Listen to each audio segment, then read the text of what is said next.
everyone. Welcome back to the Talkoffame podcast. I'm Kylie Montigney. Today we have Mollie Leivars joining us today for today's episode. Mollie is a writer and director based in East Midlands. She started writing and directing back in 2019, making her first short film when she was 15 years old, and after moving over from the acting industry. Since then, she's been lucky enough to work with schools and local police forces to showcase the films where they have the short films shown at film festivals across the UK and the USA. And she also teaches and mentors young actors and filmmakers on how to start their careers. Thank you so much, Mollie, for joining us today. How are you? I'm all good. Thank you so much for having me. How are you? I'm good. Thank you so much for joining us. I'm super excited to have you on. I know we've been trying to do this for a certain point, so I'm so I happy know. I finally would be able to do this. Definitely. It's so exciting. 100%. Yeah, and so if people are kind of not familiar or want to learn more about you, like, can you tell us maybe a little bit more about you and your work? I know I did a little bit intro about it, but in case people want kind of more information. So I kind of fell into it really. It was kind of all by accident. I was at school and I realized that I really loved drama, which I wasn't expecting at all because I was really kind of anxiety ridden as a child and teenager.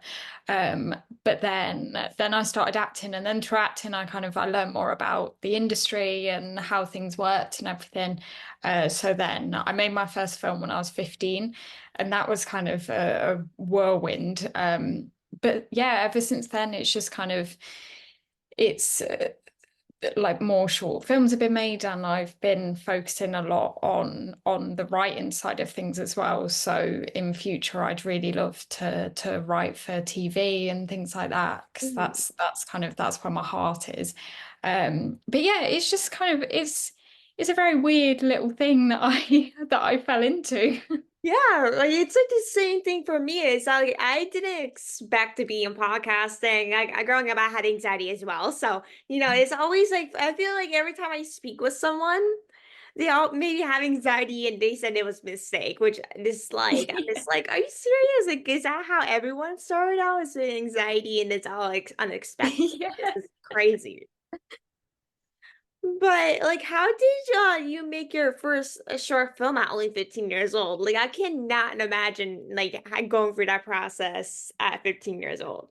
It was, I mean, I look back on it now and I think I was probably a little bit insane, but I can't remember writing the script at all, which I always find really weird, but I think it's because it was something that I was supposed to do.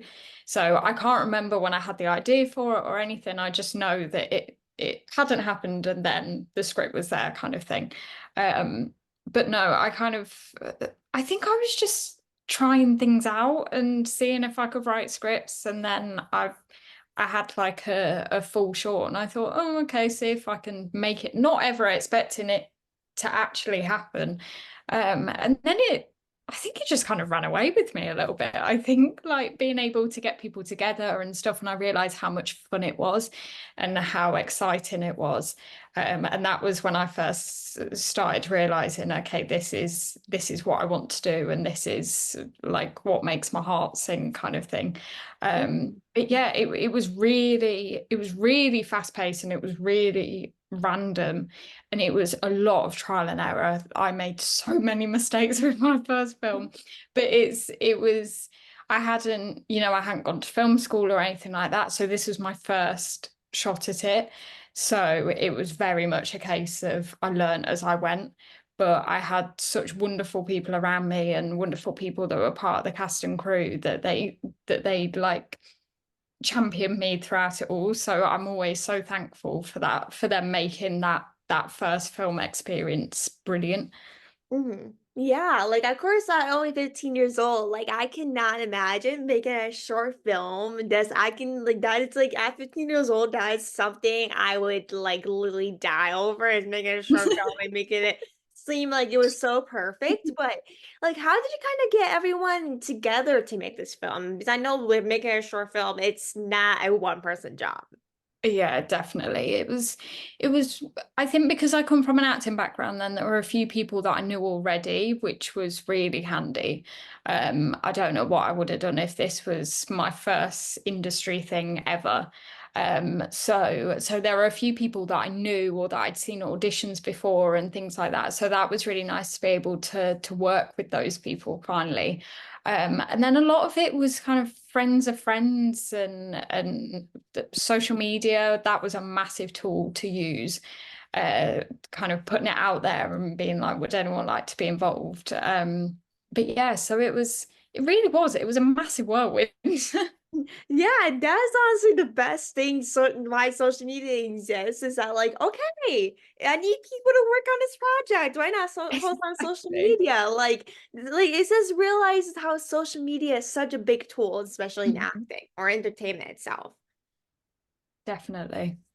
And like, is there like any issues or meaning that kind of inspire you to create your short films? It was my first short film was about knife crime, and that came from I had moved from where I grew up into an area that didn't have as much knife crime. And it was only when I moved out of the area that I thought that I kind of realized that it wasn't, I don't know how to word it, but I realized when I moved out that it was such a huge issue. And I think it's when you're living in a place where it's a bit common, then you kind of become a little bit desensitized to it in a way, which obviously isn't good. But I think that it was only when I moved out of that area that I was like, oh my gosh, this is terrible. So that was where the idea for that one came from. And then a lot of it has been personal experience, kind of things that I've experienced myself or that family or friends have that where they kind of give me permission to use their experiences and stuff. So a lot of it has been the things that I've seen or the things that I've seen around me as well. Ooh, like that's really awesome because I know with a lot of people that write short films, they're like, okay, I just go do an imaginary, like use an imaginary mind, which I can't. Like personally, I cannot do that because I'm like I do not have a creative mind like most writers usually write. So I'm like I just rather do it on my life probably if I had to write a short film. But if you could like have any actor be in one of your short films, who would it be? Oh, that's like the hardest question ever. I know. It's like choosing your Oh favorite gosh. child. I know. I It's like, know. Um, oh God, this is so difficult. What have I been watching recently? I watched Vigil recently, and I always think that Saran Jones is amazing. But I have always said that I'd always love to do a short film with Louis Theroux. I mm. don't know how it would work, but he doesn't even have to try. He's so funny and he's so sarcastic. So I think just a short film just with him in it would be amazing. I've got no idea if that could ever happen, but Hey, if Louis Theroux is there's watching, then always something that might come up. Like he's a good actor. Like there's exactly, always something that can make it work. It's not like it's not gonna happen right on the spot. definitely. But yeah, I think he'd be amazing. I think he'd be kind of comedy without having to try. I think that would be brilliant. Yeah, this comedy without actually thinking straight will probably Yeah. be hilarious will be. But what type of youth issues do you think are happening in today's world that you think would be kind of like a great movie? I think at the minute, I think social media is a massive thing. It's a huge tool and it can be done for so much good, but I think it can also be used for so much bad as well. So I think that there's a lot of instances currently with teens and young people where pictures and videos and inappropriate things are being shared about them online, which obviously can have a massive devastating effect for everyone involved. So I think that that's a major issue that I've come across right now is how quickly things can be shared and how even like once that's out there, then that's out there and that's it. And the power of the internet and things like that. So I think I found as well that a lot of people don't realize that when they share things like that, then they're doing something illegal, which is something that I didn't even know before I kind of looked into it. So yeah, I think stuff like that, and I think how social media can be used in a bad way because it's everywhere for people, you know, it's in your house because it's on your phones and things. So I think it's a massive issue. It can do so much good, but it is an issue, definitely. You're exactly right because I absolutely like I know everyone loves social media. Like there's so many like pros and cons to it, but with having like especially with putting yourself out there, like Mhm. there's like so many people that absolutely love to tear you down with different things. And that's like, Yep. in my opinion, the worst part about social media in the public eye Mhm. is that like you would get hate for whatever you say, what you do, or what you look like. Like even the smallest things you would get hate for. Definitely. It's I think it's a situation where you can't necessarily win. I think even if you were the most perfect human being ever, people would still find fault or find an issue with things like that. So I think when you get older it's easier because then you can kind of put blinkers on and then it's you don't really notice it as much and you can filter things out and stuff like that. But I think when you're young and you are growing up in an era of social media, it can be really impactful. So I think it's about kind of like limiting the damage that can be done at a young age. Because it's always going to happen, you know, it's always going to be a thing that people experience, whether it be in person or online. So, but I think it's stopping it from happening when people are so young.